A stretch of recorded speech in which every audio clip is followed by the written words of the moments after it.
Hello दोस्तों, आज के Q&A के अंदर हम 5 सवाल लेंगे। जो सबसे पहला जो सवाल है उसके अंदर मुझे लगता है जो बाकी सारे जो सवाल हैं उसके जवाब आपको मिल जाएंगे। तो पहला सवाल जो है मैंने खुद से ही लिया है, जिसके कारण क्या है कि आपको इसके जवाब मिल जाएं। तो सबसे पहला सवाल ये है कि कोई भी आईपीओ जब हमें लगता है, मतलब अलॉट होता है, तो हमें उसको कब सेल करना चाहिए। तो दोस्तों कोई भी स्पेसिफिक टाइम नहीं होता, किसी भी आईपीओ को सेल करने के लिए स्पेसिफिक टाइम नहीं होता। उसके अंदर आपका टारगेट काम आता है। मतलब किसी भी आईपीओ के अंदर आप एंट्री करते हैं, किसी भी कंपनी या किसी भी शेयर के अंदर एंट्री करते हैं, तो आपका टारगेट फिक्स होना चाहिए। मतलब आपको किस टाइम तक इसको होल्ड रखना है और आपका टारगेट क्या है, मतलब इस शेयर का टारगेट क्या है कि ये कितने तक जा सकता है, कितना रिटर्न आपको चाहिए। तो ये टारगेट फिक्स होना चाहिए। तो अगर आप दोस्तों किसी भी आईपीओ के अंदर अप्लाई करते हैं, अगर आपने लॉन्ग टर्म के हिसाब से अप्लाई किया है, तो आप अपनी स्ट्रेटेजी पर बने रहिए। मतलब वो फाइनेंशियली फंडामेंटली स्ट्रांग कंपनी है, तो अगर आपने इस कंपनी के अंदर इन्वेस्ट किया है लॉन्ग टर्म के हिसाब से, तो मुझे लगता है आपको बने रहना चाहिए लॉन्ग टर्म के हिसाब से। तो बाद में भले ही वो शेयर गिरे, अगर वो शेयर गिरता है तो आप उसको एवरेज कर सकते हैं, मतलब और शेयर लेकर एवरेज कर सकते हैं। और मैंने ये खास बात ध्यान में रखनी चाहिए कि वो कंपनी फाइनेंशियली और फंडामेंटली स्ट्रांग कंपनी होनी चाहिए। और अगर आपने किसी भी आईपीओ में अप्लाई किया है सिर्फ शॉर्ट टर्म के हिसाब से, सिर्फ लिस्टिंग गेन्स के हिसाब से, तो मुझे लगता है पहले ही दिन हमें उस आईपीओ से प्रॉफिट बुकिंग कर लेनी चाहिए। अगर आपको लगता है कि ये 1-2 दिन और चढ़ेगा, मतलब ये 1-2 दिन शेयर और जा सकता है, तो आपको पहले ही दिन अपना बेसिक अमाउंट तो निकाल लेना चाहिए, जिससे क्या है कि आपका रिस्क काफी हद तक कम हो जाएगा। और उसके बाद जब शेयर चढ़ता है तो भी आप उसका फायदा उठा सकते हैं, और अगर गिरता भी है तो आपके नुकसान नहीं होगा। और लॉन्ग टर्म में भी आप ऐसे ही कर सकते हैं। मतलब लॉन्ग टर्म का टारगेट है, फिर भी आप डर रहे हैं कि लॉन्ग टर्म में जाऊं या ना जाऊं, तो दोस्तों आप अपना बेसिक अमाउंट निकाल लें। मतलब जो प्रॉफिट वाले शेयर है उसको होल्डिंग के लिए रख लें और बेसिक अमाउंट निकाल लेंगे, तो इससे भी आपका रिस्क कम हो जाएगा और लॉन्ग टर्म के लिए आपको होल्डिंग भी मिल जाएगी। तो दोस्तों कोई भी आईपीओ को सेल करने के लिए कोई भी स्पेसिफिक टाइम नहीं होता है, सिर्फ आपका टारगेट होना चाहिए। मतलब आपका टारगेट लॉन्ग टर्म के लिए है या शॉर्ट टर्म के लिए है। लॉन्ग टर्म के लिए है तो आप अपनी स्ट्रेटेजी पर बने रहिए और अपना आप टारगेट फिक्स रखिए। और दोस्तों शॉर्ट टर्म के लिए अप्लाई किया है तो मुझे लगता है पहले और दूसरे दिन आपको प्रॉफिट बुकिंग कर लेनी चाहिए। तो अब दोस्तों उसी से जुड़ा हुआ दूसरा सवाल है कि एबीसीएल मतलब आदित्य बिरला सन लाइफ का जो आईपीओ है उसके अंदर हमें क्या करना चाहिए। वो भी शेयर काफी गिर रहा है। तो दोस्तों मैंने आपको बताया भी था शुरुआत में जब इसका रिव्यू किया था, जो एसेट मैनेजमेंट जो भी कंपनियां हैं उनका फ्यूचर काफी अच्छा है। मतलब आने वाले 3 से 5 सालों के अंदर इनका फ्यूचर काफी जबरदस्त है। अभी मार्केट भी बुलिश चल रहा है। तो मैंने आपको कहा था लॉन्ग टर्म का जिसका भी टारगेट है, फिर चाहे वो शेयर गिरे तो आपको टेंशन नहीं लेनी चाहिए। मतलब जो आपका टारगेट है उस पर आप बने रहिए।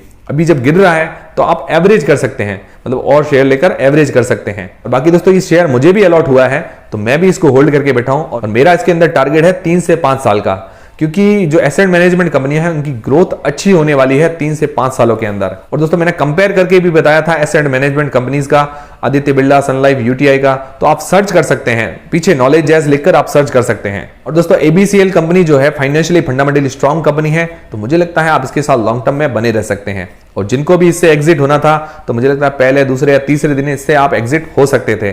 फिर दोस्तों तीसरा सवाल आता है कि पेटीएम के आईपीओ में हमें क्या करना चाहिए। तो दोस्तों पेटीएम के आईपीओ में अप्लाई करने से पहले भी मैंने आपको बताया था कि अभी इस कंपनी के आईपीओ में हमें अप्लाई नहीं करना चाहिए, क्योंकि ये अभी लॉस मेकिंग कंपनी है और इसको बढ़ने में अभी काफी टाइम लग सकता है। और दोस्तों जिसने भी इस आईपीओ में अप्लाई कर दिया है या इस शेयर को होल्ड करके बैठे हैं, तो अब मुझे लगता है आपको इससे सीखना चाहिए कि ऐसी गलती बार बार ना दोहराएं। मतलब कोई भी कंपनी में आप अप्लाई करते हैं तो आपको उसकी पूरी रिसर्च करके अप्लाई कर लेना चाहिए। मतलब ये कंपनी अच्छी है, फाइनेंशियली फंडामेंटली स्ट्रांग कंपनी है या नहीं, तो ये सारी रिसर्च करके अप्लाई करना चाहिए। सिर्फ नाम देख के हमें किसी भी कंपनी में अप्लाई नहीं करना चाहिए। अब दोस्तों मुझे लगता है जिनके पास भी शेयर है तो अब इस शेयर को चढ़ने में काफी टाइम लग सकता है, और अगर आपकी ज्यादा लॉस हो रहा है तो मुझे लगता है अब सेल करने से भी कोई फायदा नहीं है। तो हमें वेट कर लेना चाहिए, जब ये ज्यादा चढ़े तो उसके बाद हमें सेल करना चाहिए। और फिर दोस्तों चौथा सवाल है कि सिगाची की आईपीओ में आगे क्या करना चाहिए। तो मैंने दोस्तों शुरू में पहले सवाल के अंदर भी बताया था कि आपकी स्ट्रेटेजी क्या है सिगाची की आईपीओ पर, लॉन्ग टर्म में जाने की है या शॉर्ट टर्म के अंदर है। अगर दोस्तों आप लॉन्ग टर्म के साथ जाना चाहते हैं तो ये फाइनेंशियली फंडामेंटली ठीक ठाक ही कंपनी है। मतलब इसको खराब कंपनी हम नहीं मान सकते। मतलब ये आपको धीरे धीरे थोड़ा थोड़ा रिटर्न दे सकता है। और जिनका शॉर्ट टर्म का टारगेट था उसको तो पहले और दूसरे दिन इस आईपीओ से निकल जाना चाहिए। और अगर आपको दोस्तों थोड़ा बहुत लालच आ जाता है कि ये शेयर और ज्यादा चढ़ सकता है, मतलब 4-5 दिन, तो भी हमें अपना बेसिक अमाउंट पहले दिन निकाल लेना चाहिए। इससे हमारा रिस्क काफी कम हो जाता है। ये बेसिक कॉन्सेप्ट सबसे बढ़िया है। और फिर दोस्तों पांचवा और आखिरी सवाल है कि इंट्राडे पर भी वीडियो बनाइए। तो दोस्तों इंट्राडे पर मैंने बेसिक वीडियो बना रखे हैं, मतलब आपको थोड़ा बहुत कॉन्सेप्ट समझ में आ जाएगा कि इंट्राडे क्या है। और दोस्तों मैं आपको अभी इधर समझा देता हूं इंट्राडे होता क्या है। मतलब किसी भी शेयर को हम एक ही दिन के अंदर खरीदते हैं और एक ही दिन के अंदर बेचते हैं, तो उसको इंट्राडे बोलते हैं।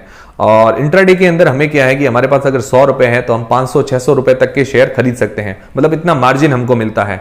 और इतना मार्जिन मिलता है तो हमारा प्रॉफिट भी थोड़ा बढ़ जाता है, तो हम थोड़े ज्यादा शेयर ले पाते हैं। एक ही दिन के अंदर बाय करते हैं, एक ही दिन के अंदर हम सेल करते हैं, और इसके साथ हम शॉर्ट सेलिंग भी कर सकते हैं। और दोस्तों इस पर मैंने वीडियो डाल रखे हैं, तो आप इंट्राडे नॉलेज जैस लिखकर सर्च कर सकते हैं, उस पर आपको बेसिक वीडियो मिल जाएंगे। और दोस्तों इंट्राडे करना थोड़ा बहुत रिस्की हो सकता है, तो मेरी यही राय रहेगी कि आप अगर इंट्राडे करें तो थोड़ा सोच समझ कर करें, क्योंकि इंट्राडे वगैरह करना काफी रिस्की हो सकता है। तो दोस्तों आज के Q&A के अंदर इतना ही। आपके भी कोई सवाल हो तो आप मुझे कमेंट करके बता सकते हैं, हम नेक्स्ट Q&A के अंदर इसको ले लेंगे। तो दोस्तों हमारा वीडियो, हमारी जानकारी अगर आपको पसंद आई है तो वीडियो को लाइक जरूर करें, और दोस्तों चैनल को सब्सक्राइब कर लें। ऐसे और भी जानकारी रिलेटेड वीडियोस हमारे चैनल पर आपको मिलते रहेंगे। और दोस्तों अगर आपको नोटिफिकेशन नहीं मिलता तो हम हमारे टेलीग्राम चैनल को भी ज्वाइन कर सकते हैं। मिलते हैं दोस्तों नेक्स्ट वीडियोस के अंदर।